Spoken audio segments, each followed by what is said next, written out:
Si estuviéramos en Francia, este sería probablemente el comparativo del año, porque vamos a comparar dos coches de dos marcas francesas, las dos que pelean por el primer puesto en ventas en Francia, dos coches fabricados en Francia y que además tienen una larga tradición, tanto en nuestro país vecino del norte como también en España, porque tienen generaciones previas y son coches de importantes ventas. Además, son dos coches... Dilo. Dos coches eléctricos. Pues sí, son dos coches eléctricos. Y he dicho lo de Francia porque en Francia el 20% casi de las ventas son ya de coches 100% eléctricos. Ahora se ha parado un poco, como en toda Europa, porque han bajado las ayudas, pero siguen ahí, en ese cuarto casi del mercado. Aquí, en España, estamos al 5%. En cualquier caso, nos parece que es un comparativo también muy interesante para todos aquellos que estén pensando en dar el salto a la movilidad eléctrica. Por lo tanto, Madame et Monsieur, le duel Peugeot 3008 contra Renault Scénic. O sea, es decir, el Peugeot 3008 contra el Renault Scénic eléctrico.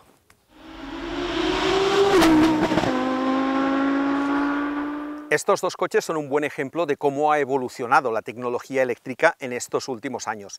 Estamos ante vehículos de más de 200 caballos, 210 el Peugeot, 220 el Renault, y con autonomías que ya no están nada mal. 522 kilómetros tiene homologado el 3008 y nada menos que 611 el Scénic. Son autonomías medias que se alcanzan en ciudad. En autopista, evidentemente no. En autopista están más o menos en el umbral de los 400 kilómetros, un poco incluso por debajo. Pues vamos a probarlos, ¿no? Porque aunque parezcan muy iguales o similares, os aseguro que hay diferencias.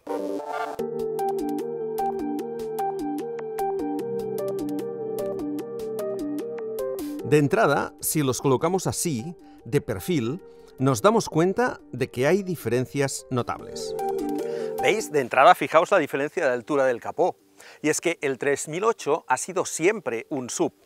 En esta generación lo sigue siendo. Tiene los elementos propios del coche. Negro abajo, negro en el paso de rueda, pero ahora tiene esta caída de la parte trasera que le hace asemejarse a esto que está tan de moda de los coupés crossover. No es tan extremo como su hermano, el 408, pero tiene una caída notable del techo hacia atrás.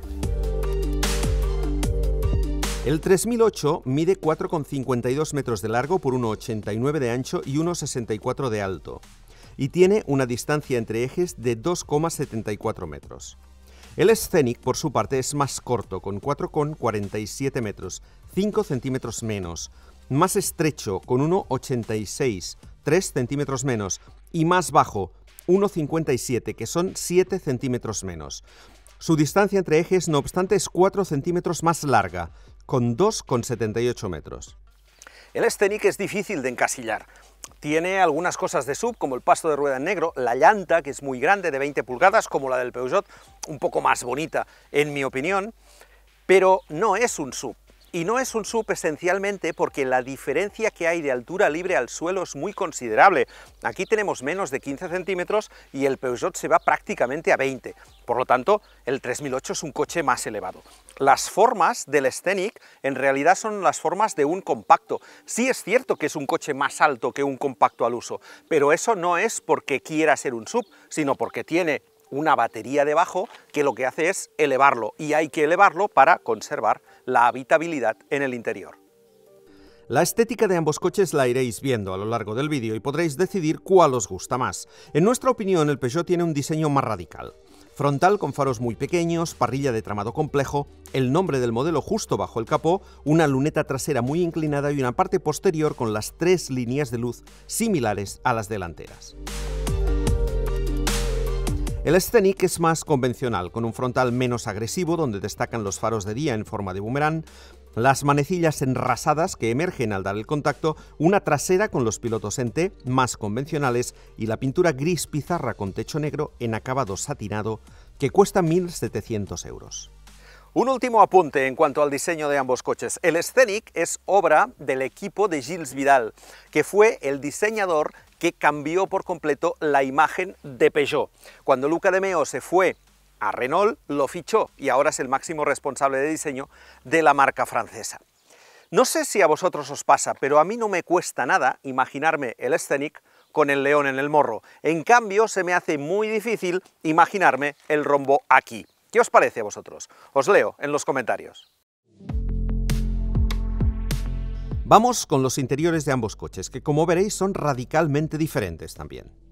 En el Peugeot uno tiene la sensación de estar en un concept car. La disposición de los elementos del interior es espectacular, aunque en algunos casos poco práctica. La pantalla detrás del volante, curvada y de alta definición, es de 21 pulgadas y continua, no partida en dos partes, como en otros muchos coches. El volante es pequeño, la consola central muy elevada y los acabados con materiales de mayor calidad que en la generación precedente le acercan al mundo premium. Peugeot, a vueltas con el iCockpit. Lo cierto es que tengo que reconocer que esta vez no sería un motivo para descartarlo. Ya sabéis que a mí no me gusta, el volante debería ser redondo, está muy achatado, y sigo sin ver perfectamente la parte inferior de la instrumentación cuando estoy en mi posición de conducción. Eso me obliga, para verlo bien, me obliga a bajar mucho el volante. Pero también es verdad que hecho esto no me queda tan cerca de las rodillas como en otros coches de Peugeot, y por lo tanto aquí, por el hecho de que toda la instrumentación está un poco más retrasada, me permite una mejor visibilidad. Por lo tanto, insisto, no es ideal, pero me gusta más que lo que había hasta ahora. Para complementar la pantalla tenemos las teclas iToggle, que les llama Peugeot. Son teclas digitales que pueden programarse para accesos rápidos a diferentes menús. Programarse significa que pueden colocarse en el orden que queramos. Antes, aquí había unas teclas físicas. Estas, que son muy grandes, tienen exactamente la misma función. Algunas cosas que me gustan de la configuración del salpicadero. La que más, la nueva posición de la palanca de la transmisión. Aquí arriba, en el salpicadero, perfecta. Hacia adelante, hacia atrás, parking impecable. Otra cosa que me gusta, el hecho de que esta guantera central esté refrigerada.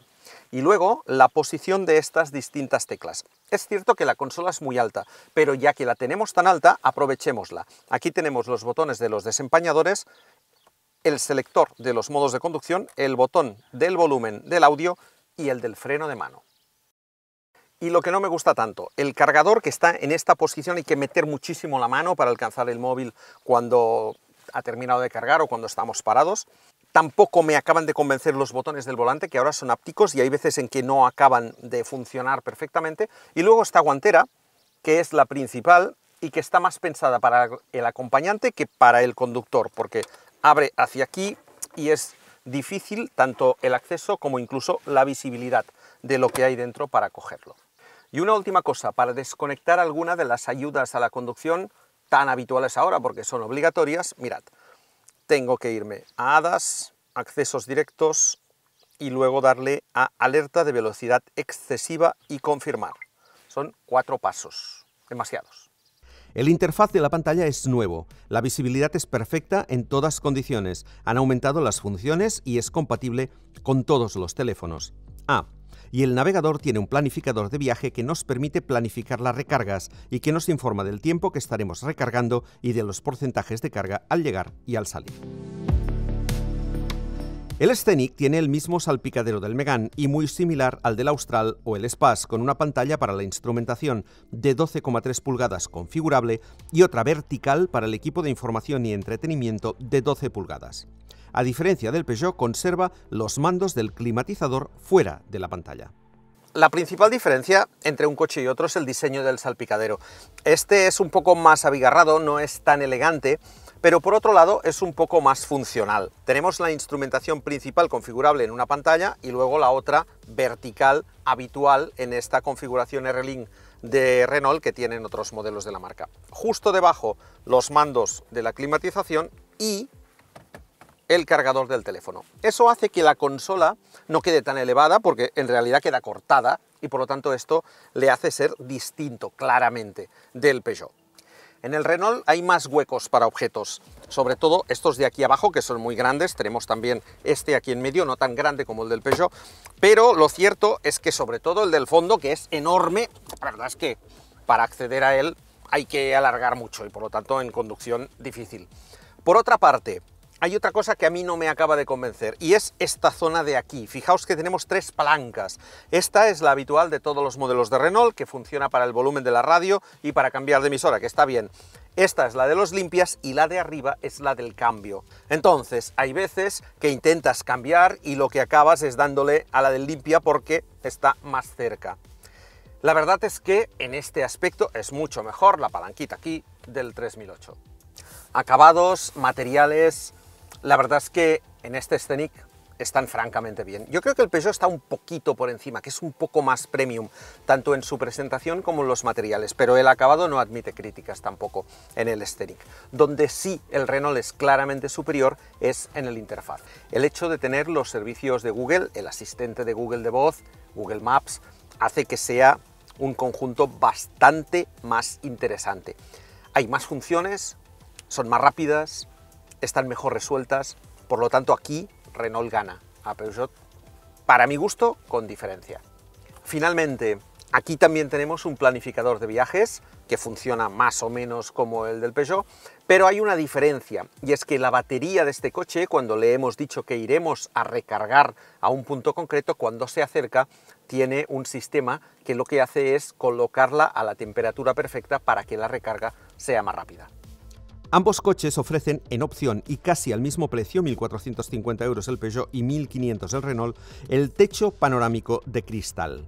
El del Peugeot es con cortinilla interior convencional, mientras que el del Scenic es el techo Solar Bay de opacidad regulable, en el que además podemos elegir la parte que queremos que quede traslúcida, la mitad delantera, la trasera o todo el techo. Cuando el coche se cierra, el techo pasa automáticamente a opaco. En la habitabilidad trasera intervienen 2 factores importantes que hay que explicar. El primero es que el Scenic tiene más distancia entre ejes, por lo tanto habrá más espacio longitudinalmente aquí atrás. Y la segunda es que el Renault utiliza una plataforma pensada solo para coches eléctricos, mientras que en el caso del 3008 esta plataforma es lo que el grupo Stellantis llama multienergía. Es decir, que sobre la misma pueden desarrollarse tanto versiones eléctricas, como es el caso, como variantes de combustión, ya sean hibridadas o no. Metro en mano, el Peugeot tiene un interior más ancho, pero no es más habitable. El Peugeot es más ancho aquí detrás, por lo tanto, 3 personas podrían llegar a viajar en anchura un poco mejor que en el Renault. Pero como veréis, ni en uno ni en otro el ocupante central lo va a tener fácil. La distancia entre filas es ligeramente mejor en el Scenic. Queda un poco compensada por el hecho de que la banqueta del Peugeot es más corta. La del Renault viene más, y es que la posición en que estamos es distinta. Aquí estamos en una posición más erguida, con la espalda un poco más recta, y esto hace, en primer lugar, que la distancia para las piernas sea relativamente correcta, pero en cambio la altura libre al techo no. A mí me quedan 3 dedos, veréis cómo en el Scenic esta distancia es superior. En lo que se refiere al equipamiento, pues aquí tenemos el habitual apoyabrazos convencional con un par de portalatas, tenemos la redecillas y tenemos aquí atrás la posibilidad de contar con calefacción de asientos y con estas salidas de ventilación. Ah, y por cierto, lo que os comentaba de la plaza central, además del respaldo duro, este mueble es muy invasivo y por lo tanto queda poco espacio para las piernas aquí. Un mueble en el que además hay unas tomas de USB que están súper escondidas aquí debajo. La puerta es más grande, claramente más grande, y permite un acceso bastante más holgado al interior. Como os explicaba, el hecho de que este coche tenga una plataforma 100% eléctrica hace que cambien un poco las cosas en el interior. Tengo más espacio para las piernas, mucho más que en el Peugeot, que no estaba mal, pero aquí tengo mucho más, porque la distancia entre ejes es mayor. Y también tengo más distancia para la cabeza, prácticamente el doble, lo que me sobra desde cabeza hasta el techo. Pero la posición en la que voy sentado es diferente. ¿Por qué? Porque aquí la banqueta está situada un poco más abajo y con un poco más de inclinación, y también el respaldo es un poco más inclinado. Esto hace que mi posición sea, digamos, como un poco más de sofá. mientras que en el Peugeot sería un poco más de silla, salvando mucho las distancias, pero para que lo entendáis. Aquí esta posición es un poco más estirada, estoy como un poco más acostado. Y esto hace que al echar también la cabeza para atrás gane este espacio para el techo. Por lo tanto es, insisto, diferente. Aquí tengo los pies en más ángulo, pero en cambio la banqueta es más larga. La plaza central es tan inútil, entre comillas, como la del Peugeot. ¿Por qué? Primero, porque el reposacabezas es fijo, no sube. Segundo, porque también el mueble es un poco intrusivo, no tanto como el del Peugeot, pero es un poco más intrusivo. También tiene sus conexiones para cargar dispositivos. Y finalmente, porque el respaldo es muy duro. Este coche, además, es más estrecho, de manera que para viajar 3 aquí detrás, justito. Eso sí, cuando viajemos a 2, tenemos esto de aquí. Un auténtico mueble con un montón de cosas. Aquí podemos dejar trastos y sobre todo tenemos este accesorio que podemos situar en 2 posiciones, esta o esta, y estas ranuras que nos permitirán colocar cualquier elemento para ver películas. Puede ser una tablet o puede ser un móvil. ¿Veis? Lo dejamos aquí, a ver si lo consigo. Voilà, en vertical y aquí se queda, o en horizontal con esta pestañita que me permite colocarlo y por lo tanto puedo viajar viendo cualquier cosa. Si pongo una tablet, evidentemente tendré una pantalla más grande. La verdad es que es un buen invento. Lo encontramos también en otros modelos de Renault y también aquí en el Scenic. Los maleteros de ambos modelos son similares. Ambos son grandes, algo poco habitual en los coches eléctricos. Los maleteros son muy parecidos, los dos tienen apertura eléctrica.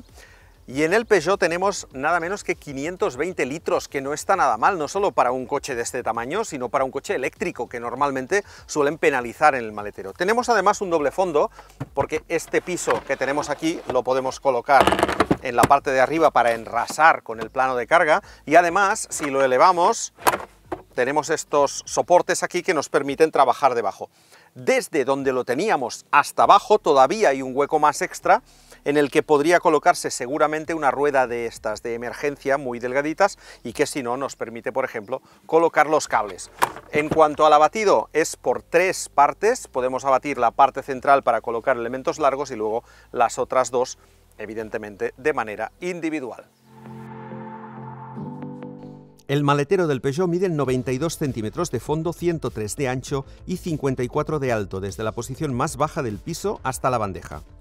El maletero del Scenic, por su parte, es más corto, con 90 de fondo, más estrecho, con 97, pero mucho más alto, con 65 centímetros hasta la bandeja. Si el maletero del Peugeot era grande en relación con su tamaño y con el hecho de ser eléctrico, el del Scenic, que también tiene el portón automático, lo es todavía más. Mirad, es un poco más corto, un poco más estrecho, como hemos visto, pero mucho más alto. Son 545 litros. Y debajo todavía nos queda un hueco espectacular para meter no un cable de recarga, no, sino 5 o 6 incluso. El único problema que tiene este coche es que si en el Peugeot la altura de carga ya era alta, en este todavía lo es más, de manera que para colocar cosas que pesen y sobre todo sacar cosas que pesen va a ser un poco más complicado. En cuanto a los elementos que tenemos en el maletero, tenemos la bandeja rígida exactamente igual que en el Peugeot y también tenemos esta posibilidad de abatir la parte central. Hemos hecho un buen repaso a los habitáculos de ambos coches, así que es el momento de explicar sus características técnicas y de ponernos en marcha. El sistema de propulsión de estos dos coches es muy parecido, los dos son de tracción delantera y los dos son evidentemente eléctricos. En el Peugeot encontramos un motor de hasta 210 caballos, y digo de hasta porque en los diferentes modos de conducción tiene potencias distintas, pero el tope son 210, una batería de 73 kWh y esto le da, con un consumo homologado de 16,9 kWh a los 100 km, una autonomía homologada de 522 km. El Scenic, por su parte, tiene 10 caballos más, 220, tiene más batería, 87 kWh, y eso, pese a que gasta un poco más, porque el homologado son 17,3, le da una autonomía superior, cifrada en 611 kilómetros.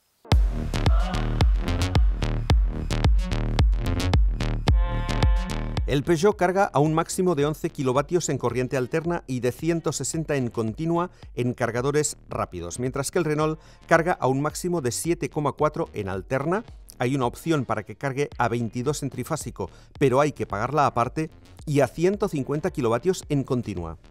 Ni uno ni otro son referente en este apartado, pero permiten recargas al 80% en una media hora. Por cierto, que el Renault lleva de serie bomba de calor para la calefacción, mientras que en el Peugeot hay que pagarla aparte y cuesta 800 euros. En el Peugeot el motor de 210 caballos rinde como se espera de un eléctrico de esta potencia. Hay que tener en cuenta que si circulamos en modo eco, la potencia se rebaja a 170 caballos y que si lo hacemos en normal rinde 190. Los 210 solo los tenemos en el modo Sport. Las diferencias, además, son considerables, no solo porque en modo Sport el coche acelere más, sino por la inmediatez con que lo hace. Para carretera, el modo Sport puede llegar a justificarse combinado con una retención media o alta. La retención la gestionamos a través de las levas tras el volante y tiene una gran relevancia en ciudad y en carretera. En autopista no merece la pena incrementar la retención. Pues lo primero que me gustaría comentaros es que pese que el habitáculo del Peugeot tiene un diseño, yo diría, atrevido, transgresor, o no lo sé, llamarle como queráis, tiene unas formas que te deja un poco encajonado, un poco, ¿no? Rodeado por unas formas todo un poco especiales, y parece en principio que te deje ahí como si fueras en un cockpit casi, ¿no? Pero a mí me gusta mucho la posición de conducción, me gusta más que en el Renault, porque buena parte de ello, de que me guste, aparte de que el asiento es cómodo, es el volante, este volante pequeñito que la mayoría, prácticamente todos mis compañeros no odian, pero no les gusta nada, y a mí este volante pequeñito me gusta, siempre me ha gustado, y voy súper cómodo, o sea que tiene una posición de conducción que, bueno, que yo voy muy a gusto. Dicho esto, la respuesta del motor, como todos los eléctricos, es inmediata, es rápida, pero no es como la del Scenic. Y eso ocurre porque, bueno, aquí tiene diferentes potencias. La realidad es que tenemos que conectar el modo Sport para estar a la altura del Scenic en el sentido de respuesta inmediata y agilidad y, bueno, y potencia al fin y al cabo, ¿no? Una de las cosas que más nos ha sorprendido del coche es su facilidad para mantener la velocidad en autopista sin acelerar o con una aceleración mínima. El 3008 es muy eficiente y pese a que es claramente más pesado que el Scenic, 2.183 kilos frente a 1.917, consigue gastar menos por eficiencia y por aerodinámica.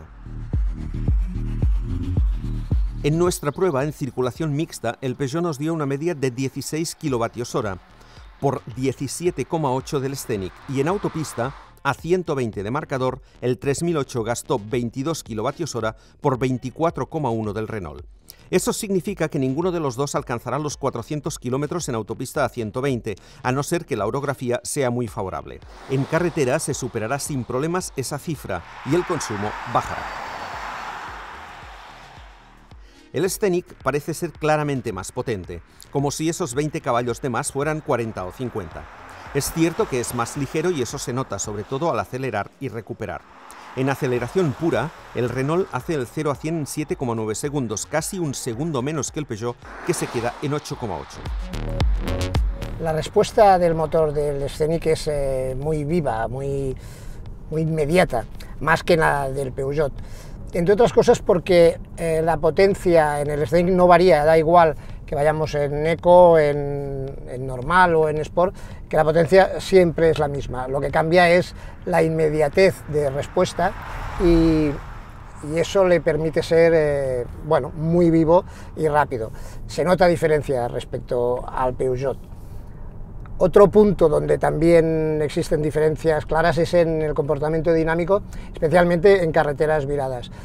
Por ejemplo, en autopista el Peugeot es muy confortable, quizás más que el Scenic, pero en carreteras viradas el Scenic también es más vivo. ¿Por qué? Lo tiene todo a su favor.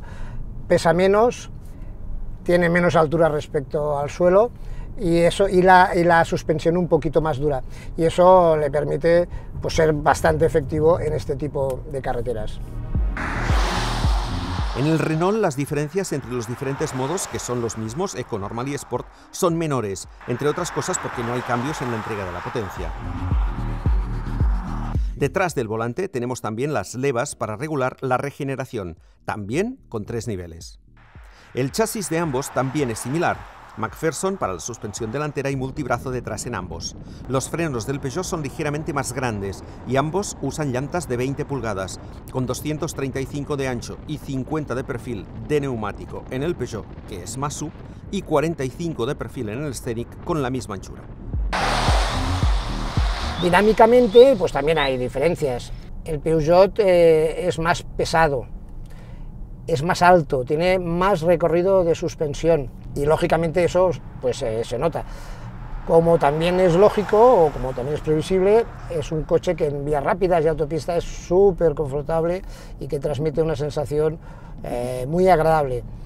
Pero al mismo tiempo en zonas viradas pues penaliza un poco, lógicamente, porque balancea, no digo bastante, pero la carrocería balancea, el recorrido ya he dicho es bastante largo, en las frenadas también se hunde un poquito el morro, es decir, tiene lo propio de un coche de estas características y este reglaje de suspensión, este tarado. Fuera de estas zonas viradas, pues es un coche que la verdad es que transmite una sensación fantástica. Y si hablamos de dirección y de tacto de frenos, pues voy a decir, Peugeot siempre ha tenido este tacto que tiene una dirección muy precisa, directa, rápida, sobre todo rápida, que permite encarar muy bien los virajes y tener una muy buena sensación. Y lo mismo ocurre un poco con los frenos en este caso, porque tiene un tacto bastante bueno y bastante modulable para ser un eléctrico. Ya sabéis que los eléctricos siempre tienen un tacto de freno un poquito especial. Pues en este caso el Peugeot consigue un tacto bueno, que modula bien y por supuesto muy efectivo. En lo que respecta a la dirección y los frenos, pues me ha sorprendido porque el Peugeot es habitual, tiene una dirección muy rápida, con un muy buen tacto, con el volante pequeñito, y en cambio el Scenic tiene, a mi gusto, un volante demasiado grande, achatado por arriba y por abajo, pero un poco demasiado grande, pero sin embargo el tacto de dirección es bueno y también es rápido. No tanto como en el Peugeot, pero me ha sorprendido porque pensaba que sería menos ágil.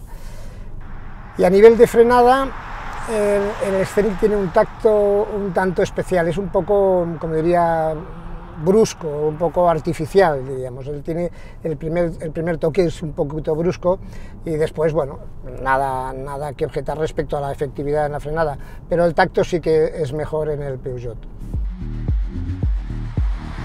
En definitiva, yo diría que el Peugeot es un coche con un tacto quizás algo más premium, muy confortable, ideal para ir por autopistas, pero que por contra, pues en zonas así más viradas o si le buscamos una conducción un poquito más ágil o más deportiva, pues penaliza frente a su rival de hoy, el Scenic.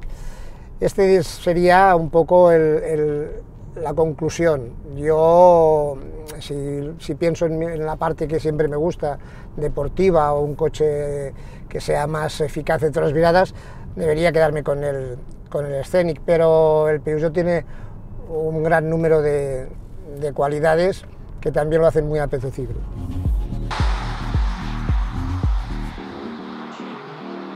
Vamos a hablar de números ahora.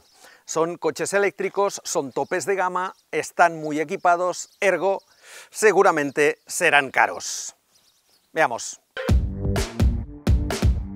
Gama Peugeot 3008 eléctrico. De momento solo existe esta versión de 210 caballos, aunque la marca anuncia para más adelante otra de 230 con una batería de 98 kWh que le dará una autonomía homologada de 700 km y una tercera con 2 motores de 325 caballos y tracción integral. La gama arranca en los 46.860 euros que cuesta la versión Allure. La de la prueba, la versión GT, tiene un precio de 51.160 euros. Pero si le añadimos todo lo que llevaba nuestra unidad, ayudas a la conducción, cámara de 360 grados, tapicería de cuero, techo de cristal y equipo IFI focal, se va a 57.910 euros. El Scenic tiene ya la gama completa.